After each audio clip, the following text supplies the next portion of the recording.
आप देख रहे हैं BM न्यूज, जनता की आवाज हमारी पहचान।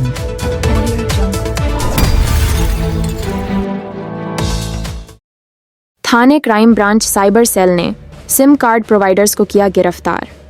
800 सिम और 30 मोबाइल फोन जब्त किए गए। छत्तीसगढ़ के 3 आरोपियों के गिरफ्तार किया गया। सायबर फ्रॉड जे होतात ते वेगवेगळ्या प्रकारांनी होतात। आपल्याला कधी कधी मेल येतो, कधी कधी आपल्याला मोबाईलवरनं फोन येतो की बाबा अशा पद्धतीने काहीतरी झालं। ज्या काही सायबर फ्रॉड जे होतात त्यात बेसिकली 2 एलिमेंट्स आहेत। मानवी मनाचे 2 दोष हे जे आहेत हे कॅप्चर करून जनरली लोकांची फसवणूक होते। त्यात सगळ्यात पहिलं म्हणजे भीती की बाबा तुमच्या नावाने कुठेतरी एक पार्सल सापडलेलं आहे, त्या पार्सलमध्ये MD ड्रग सापडला आहे आणि त्यात तुमच्या नावाचा पॅन कार्डचा आधार कार्डचा वापर केलेला आहे, तुमच्या विरुद्ध या ठिकाणी गुन्हा दाखल झालेला आहे, असं करा तसं करा तसं करा असं घाबरवलं जातं।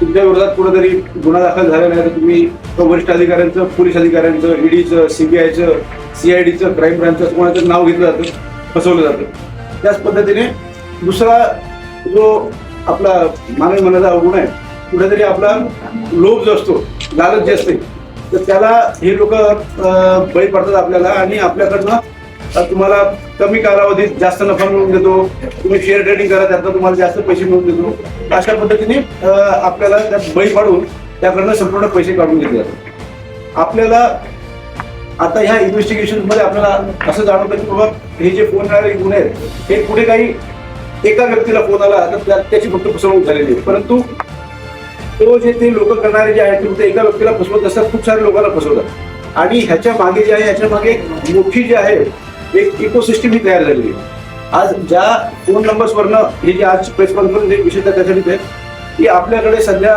ही जे ह्याचे जे फ्रॉड्स आहेत, शेअर ट्रेडिंग फ्रॉड, त्याचा आपण विशेषतः अभ्यास करत होतो आणि तपास करत होतो की तुम्हाला कुठल्या तरी एखाद्या व्हॉट्सअप ग्रुपमध्ये इंट्रोड्यूस केलं जातं आणि त्या ग्रुपमध्ये तुम्हाला सांगितलं जातं की तुम्ही शेअर परचेस करा आणि शेअर परचेस सेल होतो, तुम्हाला त्यातनं प्रॉफिट दाखवला जातो।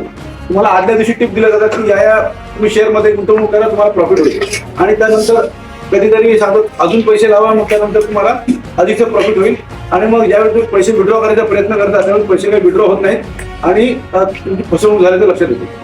तर आज हे जी काही इकोसिस्टम, ही जी फसवणुकीची जी इकोसिस्टम चालते ह्यात तुमचा सिम कार्ड आणि मोबाईल याचा जो आहे ना ह्याचा फार मोठा वाटा आहे। तर अशा पद्धतीने कोणाच्याही नावावर नसलेली इलेजिटिमेट पद्धतीने, इलिगल पद्धतीने खोट्या नावाचा वापर करून सिम कार्डची प्राप्त केली जातात आणि त्यांचा जो आहे त्यांचा सायबर फ्रॉडसाठी वापर होतो। ठाणे शहरामध्ये मागील काही म्हणजे ऑलमोस्ट वर्षभरामध्ये ह्याचे जे आहे शेअर ट्रेडिंग फ्रॉडचे जवळपास 16 गुन्हे दाखल आहेत। त्याचा कन्सॉलिडेटेड तपास जो आहे हे माननीय पोलीस आयुक्त गुगले सर, ॲडिशनल CP गुगले सर यांच्या मार्गदर्शनाखाली सायबर सेल हे तपास करत होते।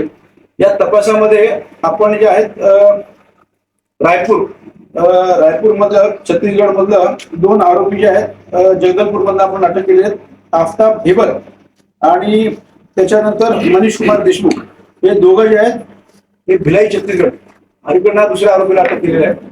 तर ह्याच्याकडून आपल्याला 800 ऍक्टिव्हेटेड सिम कार्ड्स, त्याच्यानंतर laptop, wifi router, mobile handset, 50 credit debit card, 20 chequebook, passbook, रोख रक्कम सगळं सापडलेलं आहे। यांच्याकडनं पोलीस तपास केल्यानंतर दिल्लीमधून भाईजान उर्फ हाफिज लईक अहमद या व्यक्तीला आपण अटक केली। तर इन्व्हेस्टिगेशन मध्ये आपल्याला हे आढळलंय की जे देशभरात जे कॉल सेंटर्स किंवा इंडिव्हिज्युअल जे काही फसवणुकीचे लोक चालतात त्यांना सिम कार्डची आवश्यकता असते, त्यांना सिम कार्ड प्रोक्युअर कुठं करणार, हे लोक जे आहेत हे सिम कार्ड प्रोव्हाइड करतात। हे जे आहेत हे ह्यांचं नेटवर्क जे आहे हे भारतभरात सर्वत्र चेन्नई पासून दिल्लीपर्यंत त्यांनी लोकांना सिम कार्ड प्रोव्हाइड केलेले आहेत। याच्या बरोबरीने त्यांनी आउट ऑफ इंडिया हे जे आहेत कंबोडिया, दुबई, चायना या ठिकाणी सुद्धा यांनी सिम कार्ड्स पाठवलेले आहेत। हे आपल्या तपासात निष्पन्न झाले आहे। आपल्याला इन्व्हेस्टिगेशन मध्ये मागील काही लोकांना माहिती असेल की कंबोडियामध्ये सुद्धा काही भारतीय जे आहेत त्यांना कामानिमित्त बोलवलं जातं आणि त्यांच्याकडनं सायबर फ्रॉड्स करवले जातात, त्यांना तिकडे बंदी केली। तर हे काही सिम कार्ड सध्या गेलेले आहेत। तर ही जी आहे ही खूप मोठी कडी आहे। जर आपल्याला सायबर फ्रॉड्स थांबवायचे असतील तर ह्यांची इकोसिस्टम जी आहे इकोसिस्टम तोडावी लागेल आणि हे इन्व्हेस्टिगेशन जे आहे इन्व्हेस्टिगेशन त्यातली एक मेजर स्टेप आहे की जेणेकरून हा जो त्याचा एक जो बॅकबोन जो आहे त्या बॅकबोनला आपण आता हट केलेला आहे आता ह्यातनं पुढे इन्व्हेस्टिगेशन चालू आहे आणि पुढचा तपासणी करू. सर हे आम्ही यात बरेच आपले जे सर्व्हिस प्रोव्हायडर आहेत, म्हणजे मला नावं नाही घ्यायची कोणाची, सर्व्हिस प्रोव्हायडर म्हणजे आपले एअरटेल असेल, जिओ असेल, बाकी असेल, तर ह्यांचे जे लोकल रिप्रेझेंटेटिव्ह असतात तर ह्यांना हाताशी धरून हे जे गलिबल सिम कार्ड बाहेर आहेत. उदाहरणार्थ आपण जर जाऊन एखादं सिम कार्ड बाय करायचं असेल तर तुमच्या याच्यात थंब घेतात, त्यानंतर तुमचा थंब तिकडे रिप्रेझेंट होऊन जातो, तुम्हाला एक सिम तुमच्या नावाने जनरेट होतं. हे सांगणार तुम्हाला अरे झालेलं नाही व्यवस्थित, अजून एका थंब घ्या आणि दुसऱ्याला थंब घेणार आणि दुसरं सिम कार्ड तुमच्या नावाने जनरेट करणार. आणि हे जे आहे ते सगळे सिम कार्ड तिकडे पुरवले जातात. तर यांना सिम कार्ड पुरवणारे वेगवेगळ्या सर्व्हिस प्रोव्हायडरचे 3 रिप्रेझेंटेटिव्ह जे आहेत ते आमच्या रडारवर आहेत, त्यांचा तपास करतो आम्ही आणि वेळ पडल्यास त्याच्यावर कायदेशीर कारवाई करणार.